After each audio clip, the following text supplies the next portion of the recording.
Next keynote speakers with Dr. Josefina Martinez, the SVP of Human Resources, Cartus at Realogy Holdings, as a pioneering HR thought leader who's equally analytical and visionary. Dr. Martinez is equipped with a deep well of knowledge and creative solutions that facilitate successful organizational and cultural transformation with a distinguished service 20-year career serving Fortune 500 ranked innovative technology industry leaders.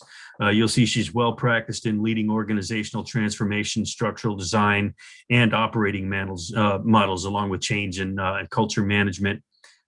She is going to be talking to us today about work reimagined, including a framework to implement a blended work environment. It's going to be a really great session today. So everybody, please join me in welcoming Dr. Josefina Martinez. Dr. Martinez, it's all yours. Take it away. Very good. Can you guys hear me okay? Just testing. Yeah, I can hear you great. All right, fantastic. All right, so I think what I'm going to do, I'm going to see if I can test and see if I can share my video. Is this coming through? Just for a sec first. Yeah, I can see it's not in presentation mode though, but I can see the screen.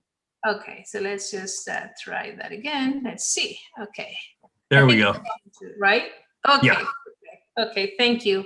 So sure. Bobby, thank you for the warm welcoming. I hope that everybody's enjoying the event. I had the opportunity to join just the last session, so a very interesting material. So thank you, Opal Group, for having us all here today. I'm going to talk about Work Reimagined. I actually just want to share with you my experiences that I have had just from the practical perspective, but also because, I am very passionate about this topic. I actually, who will know that we will be going through a pandemic, and then remote work was going to become one of the topics that I think we're probably going to continue to talk about this for the next 3 years, right? But I did my research as a part of my Ph.D. program in remote work. So one of my biggest passions was to really understand this topic in a much more deeper way. And with the time, I have been actually able to see it and apply some of these tools in the work environment. So I thought this would be a good topic probably to talk with this audience, because I know we all care about, what options and alternatives are we offering to our workforce, and what is a way for us to actually analyze this process and think about this in a way that we can help our leaders and I guess organize this work, but also organize the process of making these decisions, because they are very critical for our different stakeholders as HR business leaders, right? So a little bit about my company, Realogy, which is a company that I love. It's a company that I'm very proud of, because we make a lot of efforts in really working to make sure that we have the best alternatives for our employees, and the whole sense of making them feel part of the organization in a very inclusive environment. So Realogy Holdings is actually a residential real estate services company, and we have an end-to-end business model solutions that goes either from brokerage services to relocation. Cartus, as you well mentioned, Bobby, is one of the biggest companies in the relocation industry. We work with top companies in relocating their talent around the world. And so if anyone is interested, I'm very happy to connect you with some great professionals in that field. So that's our company. And Realogy has gone through a lot of transformation, just like many different companies. Because of COVID-19, we also had to actually evaluate our scenario as far as remote work. And we have different business units, so we have to take into consideration many different factors, right? Before actually making any decisions to sending employees working from home on a permanent basis, which, we all were forced to go and working remotely because of COVID-19.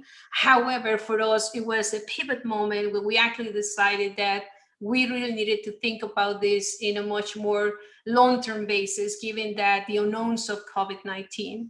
So with that as a background, let me also tell you a little bit more about where my curiosity actually started in this topic.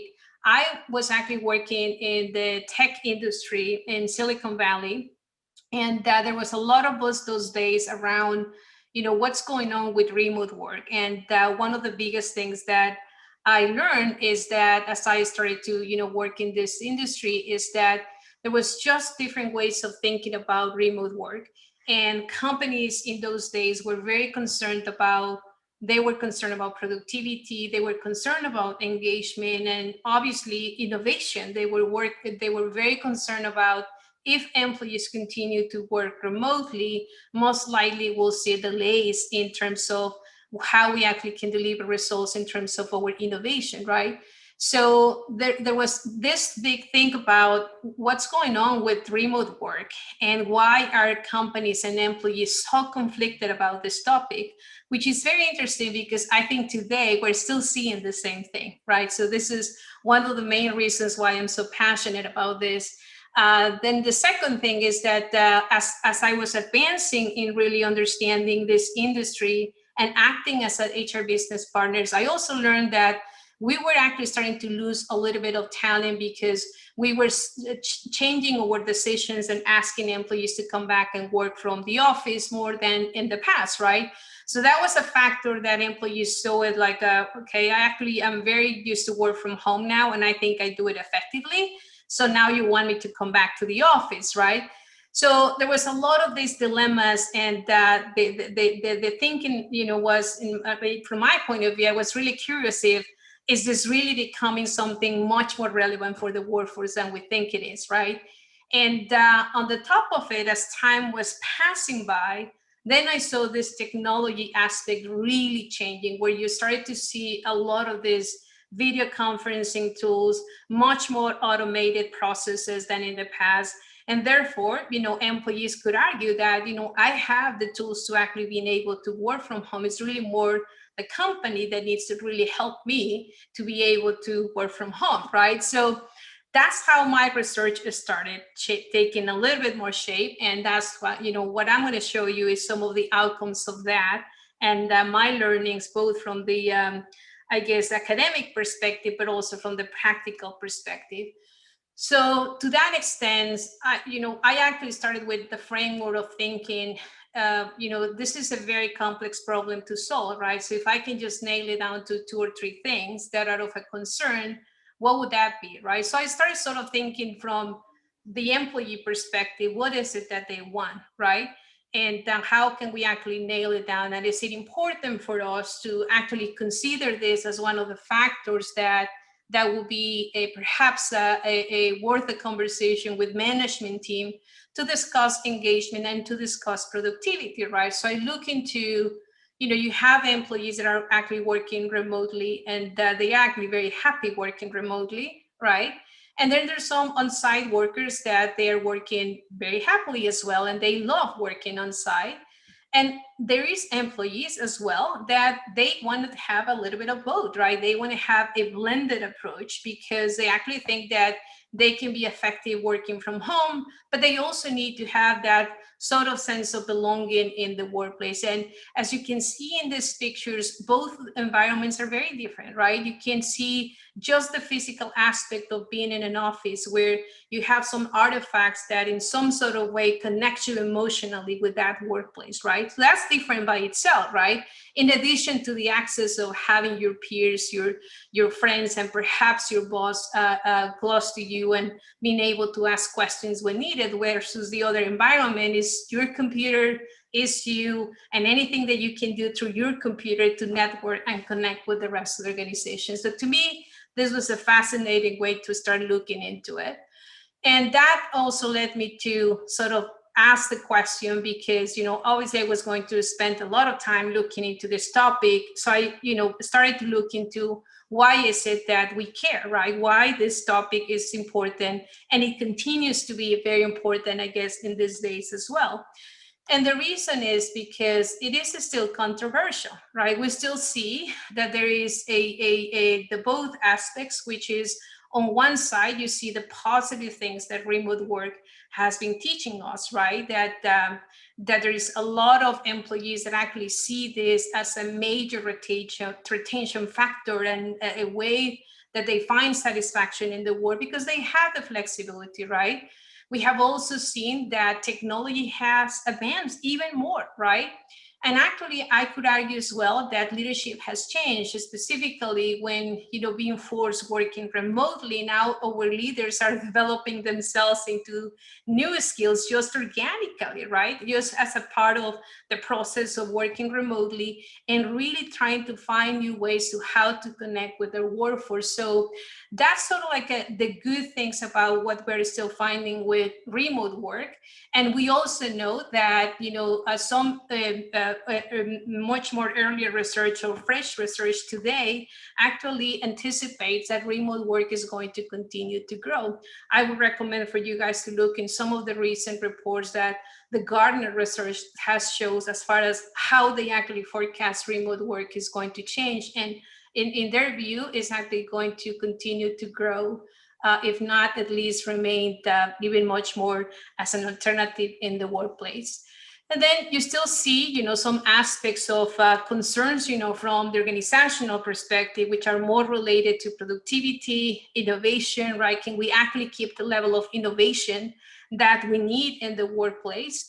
But then there is also another reality that, in my opinion, we still have to do much more work in terms of really understanding more the factors of that drive engagement in the remote worker, right? So there is still some gaps in the full ecosystem of things that we have to do to make this actually alternative work. And for some companies, the reality is not going to work. That's why a blended approach or a blended thinking or a way to think about this is that you don't necessarily have to make a decision to send all your workforce to work from home, right? You have to make decisions based on those business circumstances and have a process in place so you can actually offer, a much more robust decision-making processes to your leaders, right? Before you actually make this decision.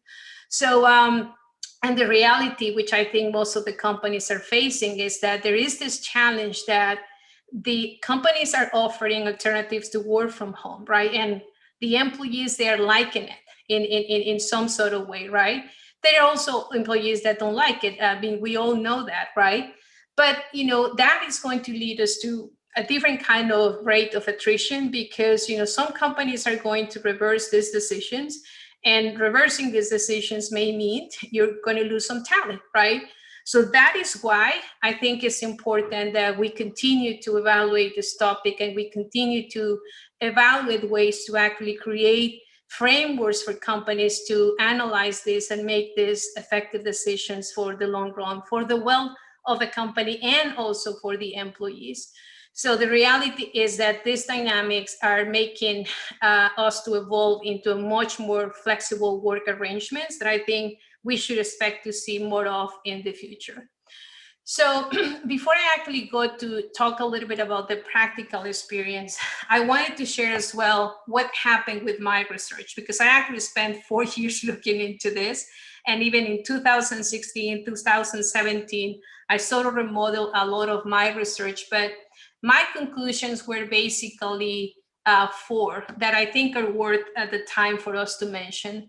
The first one is that there is one aspect that now, with all what I have said from the beginning of this presentation, is that location preference actually really matters, right?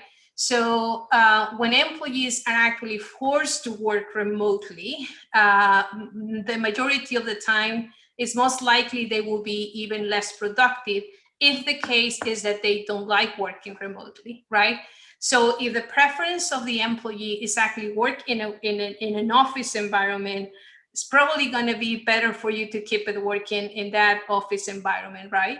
So it is a significant driver of engagement. One of the things that we actually did in the practical experience that I'm going to talk about a little bit more is that we actually look into that as well before actually making any decisions. The second thing is that technology is important when working remotely. It is equally important if you're working on site. The difference is that the utilization of the technology is not just about having video conference, which was at the beginning the idea behind having this video conferences tools, is really that you have to pretty much evaluate if, as a company, do you have the resources? Do you have the appropriate automation and the digitalization of the processes just so your workforce is able to execute the work efficiently. Otherwise, they're going to really get into the point that is very inefficient to work remotely. So there's obviously implications that as a result of COVID-19, we really need to continue to research more of, which is the burnout that comes out of the overusage of video conferencing, right? So it feels like employees are really spending a lot of time trying to compensate, either because of the lack of presence or trying to overwork themselves to make sure that they keep themselves visible in the organization. So the third thing was leadership. And again, leadership is a big factor of productivity and engagement, and it's for both when you're working remotely or where you're working on site, right? However, the key difference is that when you have employees working remotely, your leadership team needs to pivot those skills that are much more important and relevant in managing employees when working remotely. So what we have seen in my practical experience, but I also saw it in my research, is that there are some factors of leadership that can have a bigger impact in how much productivity and how much engagement you can get out of your employees if you're very effective with your communications, if you're constantly building inclusion in your team, and you're finding ways to build trust, either to allowing them to perform without excessive monitoring, or really redesigning your performance management systems just so your employees actually feel comfortable that they are doing the right things when working remotely. And the last thing, which I think it's a very interesting topic as well, even today, is that the skills and experience obviously impact productivity, right? So we know that those kinds of things are very important for us to accelerate productivity in the organization and engagement. The more that an employee has experience in engineering, whatever the type of engineering, the more productive that they can be, right? And productivity leads to a higher level of engagement. When employees feel that they are productive, they feel more connected with the organization. So this concept is not so much about, does it matter more for an employee that is working on site versus one that is working remotely?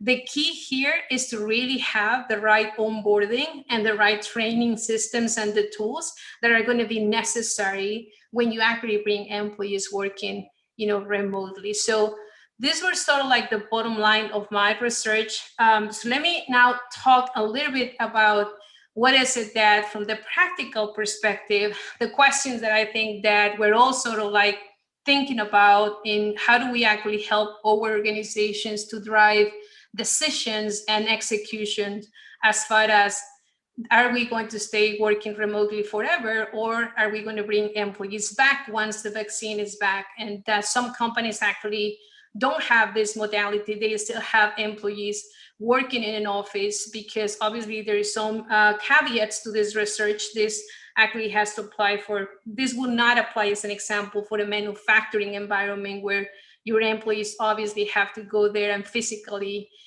manufacture the equipment that they have to deliver. So those caveats, of course, but there is some companies that really struggle with keeping employees, even if all those factors that I'm going to talk about will be positive for them. They still struggle with making that decision on, can we maintain the same level of productivity? Can we maintain the same levels of engagement, right?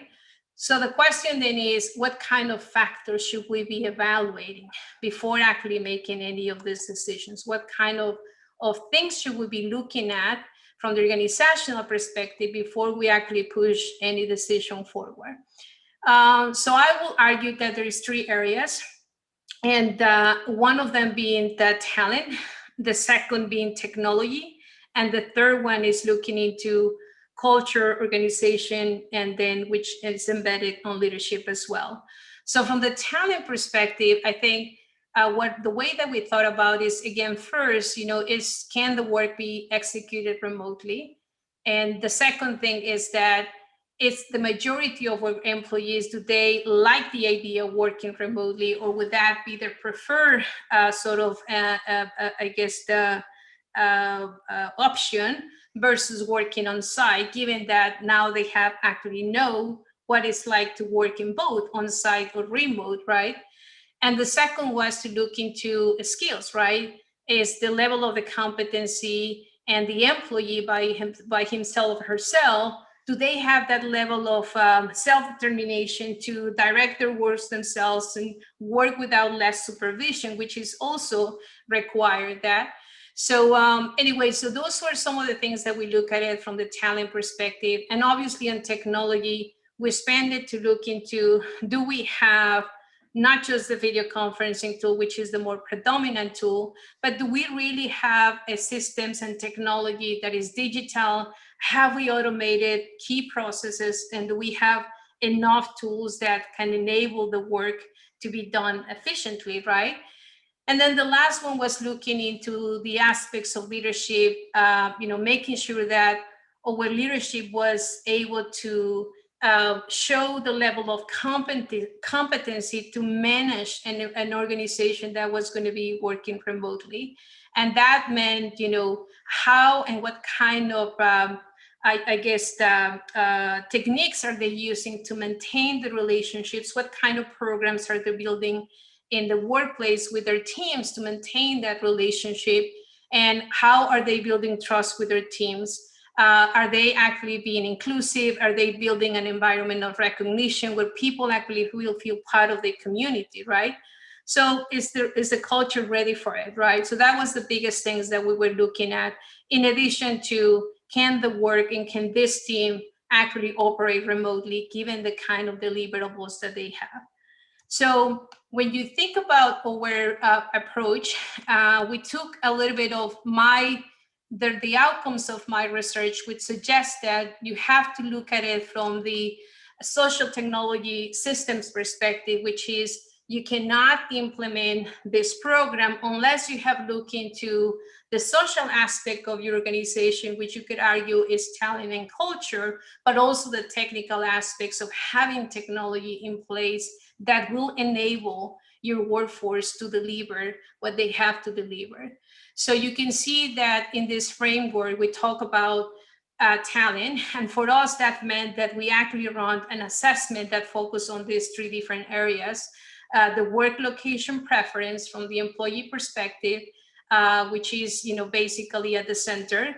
We also look at the design of the job that you can see on the top. In other words, can the work actually be done remotely, or should that work be done on site? Or to that effect, is it possible to have a blended approach? And then we also look into the employee as well by itself. Can they actually perform the work given their self-determination, their self-efficacy experiences, etc. And like I already mentioned, the bundle of technology, not just focusing on having the video conferencing tools or the typical tools of email or the soft phone, etc. Actually having more than that, making sure that you have automated process and the procedures that enable your workforce to be effective. And then the cultural aspect of it, which is things that we actually really pay a lot of attention. We actually had to go back and retrofit some of the support to our leaders and offer a leading in a virtual environment programs, just so we can shape up a little bit more of the skills that in our assessment were more critical for us to reshape for them so they could deliver on the expectations of managing that remote work. And as a result of that, obviously we wanted to make sure that we were continue to deliver to the organization in terms of performance, in terms of productivity, and in terms of engagement, right? So our decisions actually were not equal everywhere. So for one of the business units, we actually decided to allow for some employees in some regions to work remotely on a full-time basis. But then there were other locations that, because something in the assessment told us that that was not the right moment for us to do it, we decided either to keep them working on site, and in some other cases, we actually decided to build a blended approach. So I think I recommend this is a process that could work for some organizations. Obviously, each one of us, we have different needs from our business perspective, but I will argue that looking into these areas will probably lead you to the right decisions in terms of either taking an alternative to implement the remote work on a full-time basis, or taking an approach of a blended as well. So we also have learned a lot about this topic, and we continue to learn. So I would love to hear your feedback, your insights, even if not now, in the future. We have learned a lot and we continue to learn every day, right? So as an example, what from the leadership perspective, we have to continue to reshape some of our programs that exist today and retool our leaders with better and new ways of communicating. From the employee perspective, is the same thing. We have to continue to provide them with new tools, as well as continually keep providing for opportunities for them to interact with each other. And as a company, we really have to focus more on building that relationship, even if it is on a virtual basis, where they have opportunities to interact more on a personal level. So that means, we're having much more interactions, like virtual gatherings, virtual celebrations that we probably didn't have in the past, right? But we're also for the opportunities on how can we build more professional relationships. So a big shift in our strategy is really putting programs out there where employees can actually interact and foster more collaboration. So projects where we can have team members participating from even different parts of the world. So one of the great things that we have seen is that we see that more happening, and we see more motivation in the workforce, because they are excited about getting to know new members of the organization from other parts of the world that probably in a normal environment they will have never had the access to, right? And obviously, we are also making a lot of emphasis in making sure that there is inclusion when we're hosting virtual sessions, even meetings or whatever aspects, when we're running virtual communities like this one, that we're being inclusive in our approach. So really educating the leaders to make sure that they have an inclusive approach of bringing people into the conversations and participating in these kinds of events. And of course, we have a lot of things that we're watching out for, which I think most of us are probably in the same boat right now. We're looking into, burnout, of course, and we know that employees are compensating with extra work, and that there is isolation as well happening in some cases, and that can lead to attrition, right? And then there is another kind of attrition as well, that just as a result of many companies now offering this as a permanent option, is that we're competing with companies that are offering this alternative. And for those employees that actually enjoy working remotely, this is a good way to attract them into their court, right? And lastly, but not least, is the mental health and wellness, right? Which is something that is linked a little bit to burnout, but it's also because of the transition to go working from home and not having that access to the communities as they used to have. So our expectation is, obviously, like we all have hopes and high hopes, that with the vaccine coming through, we will be able to start solving a little bit more for this and start building more blended environments, because at the end, we're going to have people to come back to the office at some point for some locations, depending on the site. So anyway, so this is what I wanted to share. So let me stop right here and see if there is any questions or comments. Bobby. Yes, thank you, Dr. Martinez. We do have a few questions. We're really short on time, but I'll get a couple out for you right now. And the first one relates to the tools you're utilizing. What are the tools that you're utilizing or recommending that organizations look into, specifically to help in creating opportunities for employee feedback and developing a sense of community? Because a lot of people still aren't able to get together physically.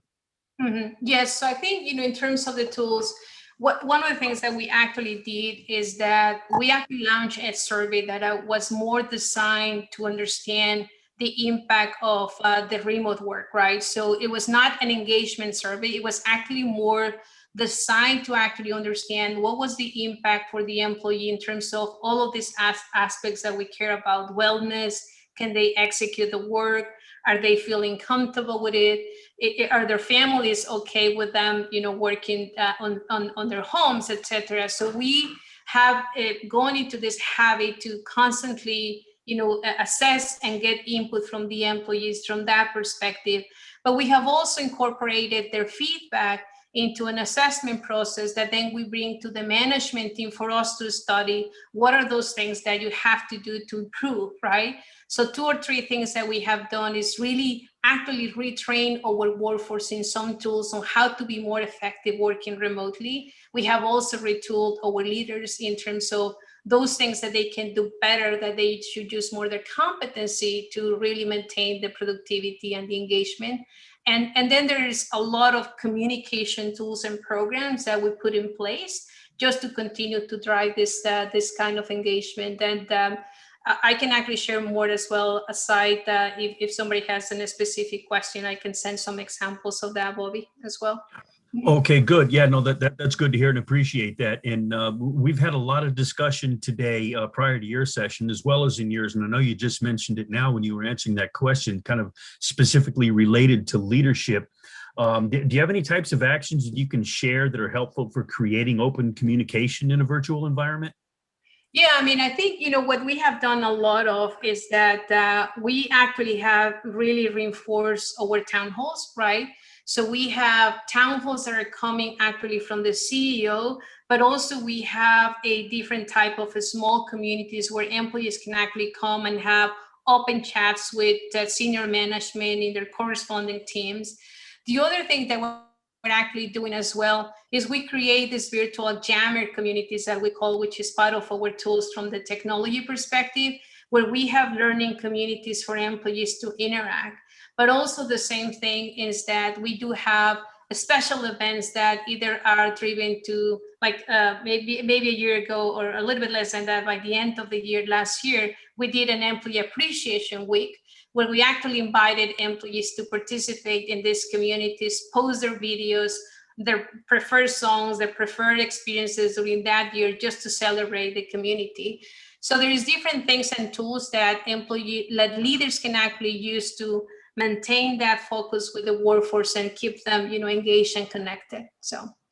Okay, good. No, thank you. And we're out of time now, so I appreciate you offering that. If we get, some of the questions that we have, we'll address them with you directly and get responses and get them back out to the audience, because the platform will be open for another week from tomorrow. So, thank you, Dr. Martinez. That was a fantastic session about how a properly executed framework leads to an effective decisions, determining, the readiness to migrate or not into a full virtual. Exactly. All right, Bobby.